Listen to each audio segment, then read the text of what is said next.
Alhamdulillah, nahmaduhu wa nasta'inuhu wa nastaghfiruh wa na'udzu billahi min syururi anfusina wa min sayyiati a'malina. May yahdihillahu fala mudilla lahu wa may yudlilhu fala hadiya lahu. Asyhadu an la ilaha illallah wahdahu la syarika lahu wa ashhadu anna Muhammadan abduhu wa rasuluh.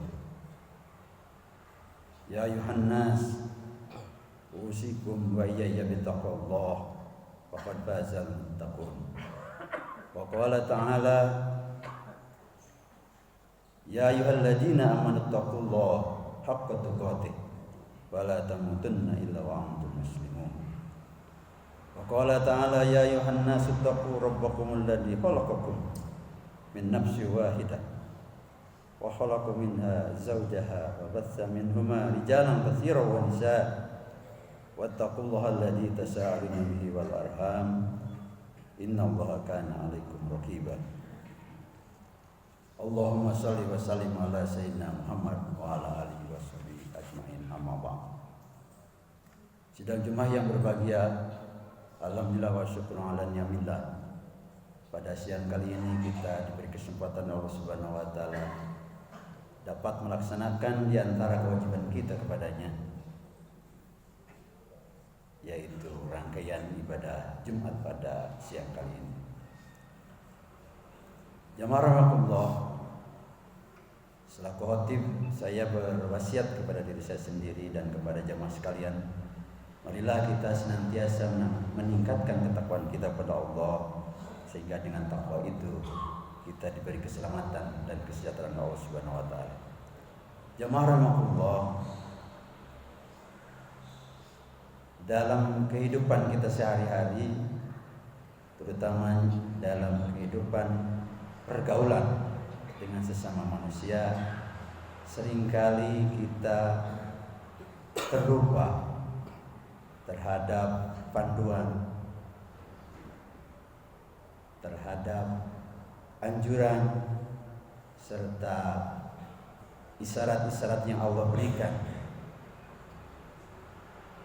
karena lupa dan bahkan mungkin anak kepentingan tertentu, sehingga seringkali menimbulkan pertentangan. Bahkan pertentangan itu tidak hanya di antara kelompok kecil sesama kita, antara dua orang atau lebih, bahkan seringkali ramai sampai pentas nasional. Dan makanya kita sering mendengar tentang akibat dari pergaulan yang tidak dapat saling mengendalikan itu, yaitu kegaduhan nasional. Seringkali kita dengar. Lalu untuk memperbaiki pola hubungan dan pola pergaulan sesama kita, marilah kita melihat bagaimana Al-Quran membimbing kita untuk itu. Jamaah rahimakumullah, tentu saja ayat-ayat dalam Al-Quran yang mengatur tentang etika pergaulan sesama manusia itu sangatlah banyak. Tetapi ada salah satu surat dalam Al-Quran yang itu menunjukkan hampir keseluruhan isinya mengatur tentang pola hubungan sesama kita, yaitu surat Al-Hujurat. Surat Al-Hujurat secara keseluruhan sekali lagi mengatur tentang pola hubungan di antara kita, antara lain anjuran untuk mendamaikan orang yang berselisih, larangan berburuk sangka, penegasan tentang kesetaraan manusia di hadapan Allah, kemudian adab berkomunikasi dengan Rasulullah dalam konteks ayat ini atau surat ini turun, kemudian larangan bertindak gegabah dan tergesa-gesa, serta perintah untuk melakukan tabayun atau meriksa dan memverifikasi sesuatu. Adapun ayat-ayat yang secara tegas membimbing kita untuk mengatur pola hubungan sesama kita, itu termaktub pada ayat ke-10 sampai ke-13 pada surat Al-Hujurat yang bunyinya a'udzubillahi minasyaitonirrajim. Innamal mu'minuna ikhwatun fa aslihu baina akhwaykum wattaqullaha la'allakum turhamun. Ya ayyuhalladzina amanu la yashhar qaumun min qaumin asa ayyakunu khairum minhum wala nisa'un min nisa'in asa ayyakunna khairum minhunna wala talmizu anfusakum wala tanabazu bil alqab bisal ismu fusuq ba'dal iman wa man lam yatub faulaika humud dhalimun. Ya ayyuhalladzina amanu istanibu katsiran minadh-dhon inna ba'dadh-dhonni ismu wala tajassasu wala ya'tab ba'dukum ba'd ayuhibbu ahadukum ayyakula lahma akhihi maitan fakarihtumuhu wattaqullaha innallaha tawwabur rahim. Ayat ke-13, ya ayuhan nas inna khalaqnakum min dzakari wa untha wa ja'alnakum syu'uban wa qabaila lita'arafu inna akramakum indallahi atqakum innallaha alimun khabir. Demikian ayat 10 ke-10 sampai ke-13 surat Al-Hujurat, yang artinya pada ayat ke-10 Allah menegaskan innamal mu'minuna ikhwah, sesungguhnya orang-orang mukmin itu bersaudara. Karena itu damaikanlah kedua saudaramu yang bertikai dan bertakwalah kepada Allah agar kamu dirahmati. Ayat ini menegaskan bahwa sebagai orang beriman, sebagai orang berislam, kita adalah bersaudara. Bahkan dalam hadis-hadis kemudian juga diterangkan sangat banyak, antara lain mengibaratkan bahwa antara kita sesama mukmin dan muslim kal bunyan, seperti bangunan. Jadi itu harus saling menguatkan.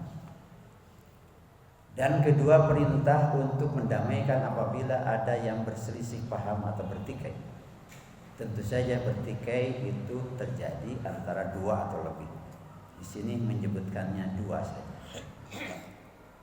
Ayat berikutnya, wahai orang-orang yang beriman, janganlah sekumpulan orang laki-laki merendahkan kumpulan yang lain. Boleh jadi yang ditertawakan karena merendahkan itu lebih baik dari mereka. Dan jangan pula sekumpulan perempuan merendahkan kumpulan lainnya. Boleh jadi yang direndahkan itu lebih baik. Dan janganlah suka mencela dirimu sendiri, dan jangan memanggil dengan gelaran yang mengandung ejekan. Seburuk-buruk panggilan adalah panggilan yang buruk sesudah iman, dan barang siapa yang tidak bertobat, maka mereka itulah orang-orang yang zalim. Ayat ke-11 ini intinya tentu saja kita tidak mengejek, tidak meremehkan orang lain, sebab yang kita lihat atau yang kita remehkan itu bisa jadi itu lebih baik daripada kita atau yang meremehkan. Yang kedua, inti dari ayat ini juga kita dilarang untuk mencela terhadap diri sendiri, mungkin terhadap kekurangan yang dirasakan oleh dirinya. Begitu juga dilarang mencela atau menggelari yang jelek kepada orang lain. Ayat berikutnya Allah berfirman, wahai orang-orang yang beriman, jauhilah banyak prasangka. Sesungguhnya sebagian prasangka itu adalah dosa. Janganlah mencari-cari kesalahan orang lain, dan janganlah ada di antara kamu yang menggunjing sebagian yang lain. Apakah ada di antara kamu yang suka memakan daging saudaranya yang sudah mati? Tentu kamu merasa jijik. Bertakwalah pada Allah, Sesungguhnya Allah Maha Penerima tobat lagi Maha Penyayang. Jamaah rahimahullah, ayat ini mengingatkan bahwa yang menjadi awal dari pertentangan antara dua orang atau lebih dalam pergaulan itu adalah buruk sangka atau prasangka. Yang kedua, mencari kesalahan orang lain, mencari-cari kesalahan orang lain, itu yang bisa menjadi penyebab terjadinya pergaulan atau pergumulan, pertentangan serta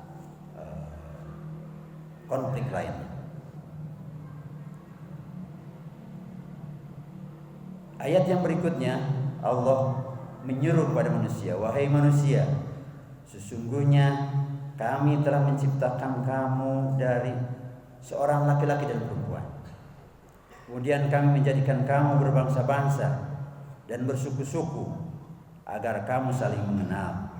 Sesungguhnya yang paling mulia di antara kamu di sisi Allah adalah orang yang paling bertakwa. Sesungguhnya Allah Maha mengetahui lagi Maha teliti. Menegaskan juga keterkaitan dengan pergaulan manusia ini, Allah mengingatkan bahwa selain persamaan ikhwatun tadi, seiman dan Islam bagi orang iman, beriman, sebagai manusia juga kita diingatkan bahwa kita berasal dari satu sumber, satu bapa dan satu ibu, yaitu Adam dan Hawa. Karena itu tentu saja kita harus dapat saling mengenali untuk bertaaruf kepada sesama manusia, baik itu yang terdekat jaraknya dengan kita, dengan tetangga, atau sesama anggota keluarga, dengan yang terdekat sesama tempat tinggal atau kampung, sesama negara, kota, suku, bangsa, dan lain sebagainya. Sehingga ada pengertian, ada saling memahami, ta'aruf, saling memahami di antara kita, baik memahami perbedaan, baik memahami persamaan. Karena itu akan menyebabkan kesadaran. Apabila ada pengetahuan atau mengetahui keadaan seorang, maka insya Allah itu akan menciptakan kedamaian dan kehidupan yang harmonis. Barakallahu li wa